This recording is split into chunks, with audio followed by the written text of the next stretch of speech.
ঘোড়ার গাড়িতে চড়ে কনে সেজে আগমন বউদের, অন্যদিকে গাড়িবহর নিয়ে আরবদের সাজে একে একে আগমন বরদের। ছিল বর্ণাঢ্য সাজ আর বিয়ের সব আয়োজন। এটি গতানুগতিক কোনো বিয়ের অনুষ্ঠান নয়, যেখানে ছিল গল্প, আবেগ আর অনুভূতির পরশ ছোঁয়া। বন্ধনে এক হয়েছে ৪৪টি হাত, এমন আয়োজন নজর কেড়েছে সবার।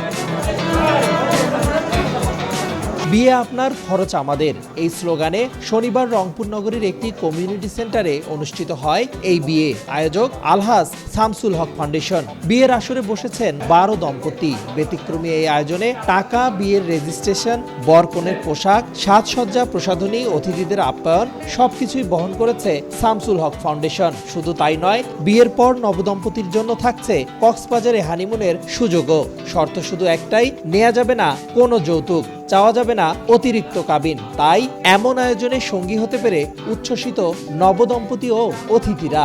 একটা মেয়েকে ছোটবেলা থেকে মানুষ করতেছে, লেখাপড়া শিখাচ্ছে, বড় করতেছে, এরপরে আপনাকে তুলে দিচ্ছে আপনার হাতে, আর আপনি কি করতেছেন?